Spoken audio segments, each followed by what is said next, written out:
my story takes place 2 years ago, yesterday. At the time, I was working as a freelance CBC radio producer, so I never really knew if I'd be working the next day. I was working day to day, and so to compensate, I was picking up some random, sometimes shitty jobs. So I was also interested in good value.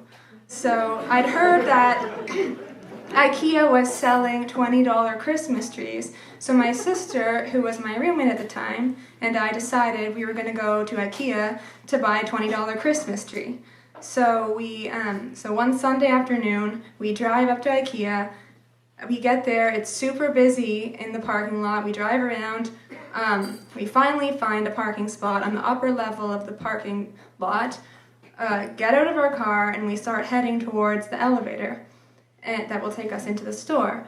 And we come across a crowd of people, and we're wondering what they're looking at, and we get closer, and we see some sort of creature in the middle of them, and we get closer, and I think it's kind of like one of those robotic toy animals, or then it was jumping all over, and I thought maybe it was a bunny. And we get closer, and I realize it's a baby monkey wearing a diaper and a sheepskin coat. So I was with my sister, who's pretty into efficiency. She's a lawyer.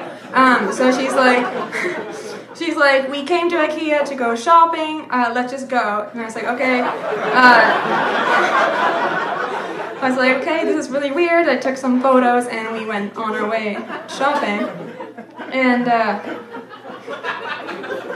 so about an hour later or so, we're finished shopping. We got our Christmas tree. We're back at the car, and we're remembering that was really weird what we saw before. And I think, hey, maybe that's newsworthy. Maybe it's a slow news day in Canada, and it's a cat in the tree type story.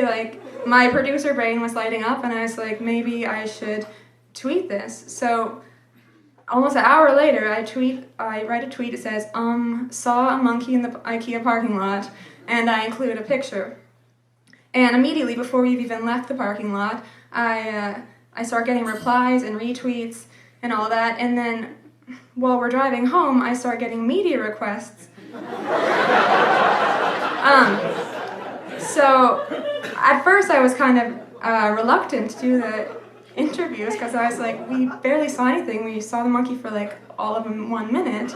And my sister, she's my older sister, and she can convince me of anything. So she convinces me to do the interview. She's like, don't you love it when people tell you they saw you on TV? And I said, yes, I love that. And so she convinces me to do it. But I'm like, but what do I say? We barely saw anything. So we start rehearsing, and she feeds me some lines. She's like, just say the monkey was really scared, it was starting all over the place. And basically that's what I said in every one of my interviews. So before we even got home, I talked to the Toronto Star, and then I get home, and 4 camera crews come over to our apartment and interview me about seeing this monkey in IKEA.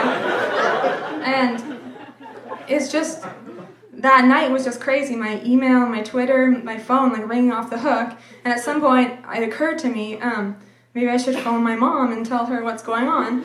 So I phoned my mom, and I'm like, Mom, Hillary and I saw a monkey at IKEA, and tomorrow at work, everyone's going to tell you they saw me on the news. And I was like, okay, gotta go, bye.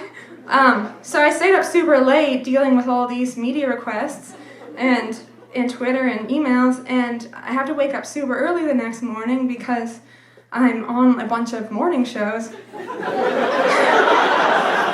Including, I got to live out one of my childhood dreams of being a guest on Metro Morning. Thank you. So, I do all these morning shows, and then I have to go to do one of my crappy jobs at Ryerson at 8 a.m. because I was escorting students to the bathroom during their exams. And so So it was like good because a lot of the day meant I could just be sitting there like responding to all like these crazy emails and tweets and stuff. But it also meant I had to keep sneaking off to do interviews, and at some point I had to like sneak off, find a quiet room, and Skype with BBC World, and then go back to escorting students to the washroom. So like this whole day I was still feeling kind of awkward about being the person they're interviewing, because my experience with the monkey lasted like 1 minute, and I felt like anyone who had been there, who had thought, who had like helped the monkey or found it or stayed with it till like animal services got there, would have been like, who is this person? She wasn't even there. And I also started becoming like an authority on the monkey, like all of the interviews, they'd ask me like, they'd be like, what's gonna happen to it? Like, where is he now? And they like, what is my opinion on having exotic animals as pets? So by the end of that day, the second day, this story had become the biggest news story in the whole world. It was on the front page of Reddit. And I had become a meme because one of the interviews on CTV that I'd done, underneath my name as the caption, it said Bronwyn Page saw the monkey. And someone had screen grabbed that, and that was a meme that was going viral. And that later ended up on BuzzFeed's list of the best local news captions of all time. So weeks after this, like crazy things just kept happening. Like people started calling me a social media expert. I started getting job offers.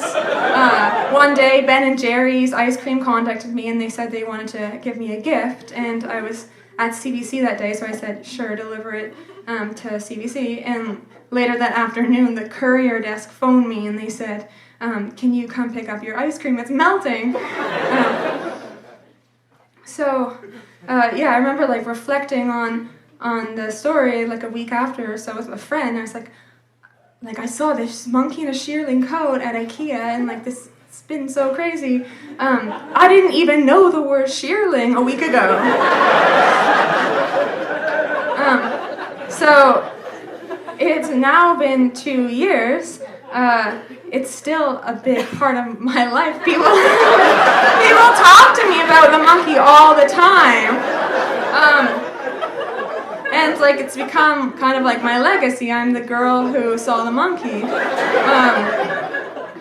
Which is kind of funny because like I'm someone who's actually really passionate about a lot of things, and this for to be known for this fluff story is just kind of weird.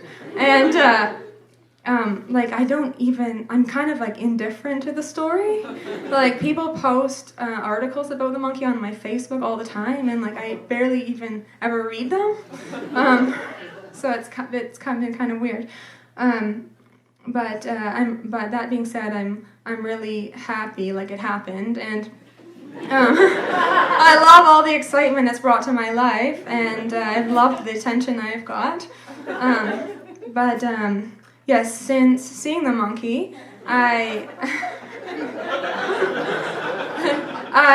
met a guy,